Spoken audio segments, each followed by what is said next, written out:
আইনি সদ আমি যদি তারা আদালতে আসে, আমি তাদের সাথে থেকে একজন আইনজীবী হিসাবে তাদের এই যৌক্তিক সংস্কারের জন্য যা যা বলা লাগে আমি তাদের পক্ষে বলবো। কিন্তু তাও আমি চাই যে আপনারা আন্দোলনটা এইভাবে মুখোমুখি হয়ে সাধারণ মানুষের কষ্ট এবং এই রক্তাক্ত পরিবেশ আমরা দেখতে চাই না। আমি তো এইটা দেখেই তো আজকে এখানে মুখোমুখি হলাম আপনাদের। আমি গতকালকে যে পরিস্থিতি দেখলাম, শুনেন, প্রতিটা দল বা সংগঠন সব সময় তো একই আদর্শের উপর সব লোক থাকে না। তারা আদর্শের ব্যত্যয় ঘটায় দেখা গেল কেউ কেউ অতিরিক্ত আবেগ দেখাচ্ছে। এটা দেখাইতে গিয়ে তো আলটিমেটলি পুরা দলেরই বদনাম হচ্ছে। বা ধরেন সাধারণ আন্দোলনকারীদের পক্ষে যদি কেউ ছাত্রলীগরে মারে বা অমুককে মারে, তখন তাদেরও বদনাম হচ্ছে। আমার কথা হচ্ছে যে সংঘর্ষের মধ্য দিয়া, সন্ত্রাসের মধ্য দিয়া এগুলাতে কোনো সমাধান আসবে না, বরং আমরা আরো পিছাই যাব। আমরা সামনের দিকে আগাচ্ছি। বঙ্গবন্ধুর সোনার বাংলা বানানোর জন্য আমাদের সবাইকে একটু ধৈর্য ধরতে হবে। আমি শুধু 1 মাসের সময় চাচ্ছি অপেক্ষা করার জন্য। আমি তো বলছি না যে আপনারা আন্দোলন একেবারে বন্ধ করে দেন। আমি বলছি যে এই 1 মাস আপনারা আদালতের সিদ্ধান্ত দেখেন। প্রয়োজনে আমরা প্রাইম মিনিস্টারের কাছে যাই, গিয়ে ওনার সাথে কথা বলি। কারণ উনি তো শুধু প্রাইম মিনিস্টার না, উনি তো বঙ্গবন্ধু কন্যা জননেত্রী শেখ হাসিনা। উনারে বুঝাইয়া বললে, আমি নিজে পার্সোনালি উনার কাছে গিয়ে আমি দেখছি, উনারে বুঝাইয়া বললে এমন কিছু নাই হয় না।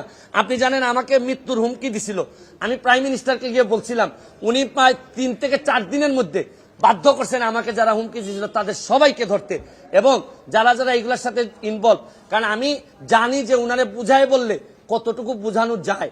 এই জন্য এই অভিজ্ঞতা থেকে একজন এমপি হিসাবে আপনাদের কাছে আমি দাবি জানাচ্ছি, অযথা এই সন্ত্রাসের দিকে গিয়ে, আন্দোলনের দিকে গিয়ে, ভাঙাভাঙির দিকে গিয়ে রক্তাক্ত অবস্থায় আমাদের কোনো সমাধান হয় না। কারণ আমরা এই গত সপ্তাহে আপনারা জানেন 3 ঘন্টা, 3.5 ঘন্টা, 4 ঘন্টা করে জেমে মানুষ বসে আছে।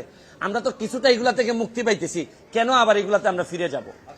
আমার বক্তব্য হচ্ছে কি, আমি তো বলছি যেহেতু আমি ছাত্রলীগের সাবেক নেতা, ছাত্রলীগের তো সবাই তো সবভাবে, আমি বললাম না অতি আবেগে অনেকে কালকের ঘটনাটা আমাকে কষ্ট দিছে। এই কারণেই তো আমি আজকে এখানে এসে দাঁড়াইলাম। আমার কাছে মনে হয়েছে যে ছাত্রলীগ এবং সাধারণ ছাত্রছাত্রীদের মধ্যে যা হয়েছে তা অত্যন্ত দুঃখজনক, এবং এই দুঃখজনক পরিস্থিতি এড়াইতে হবে যে কোনোভাবে এইটার জন্য। এবং কালকে যারা আহত হয়েছে, আমি সরকারের কাছে দাবি জানাবো সবাইকে পরিপূর্ণভাবে চিকিৎসার ব্যবস্থা করা, এবং যারা যারা দায়ী, কারণ আপনি যেই হন না কেন আপনি আরেকজনকে মারতে পারবেন না।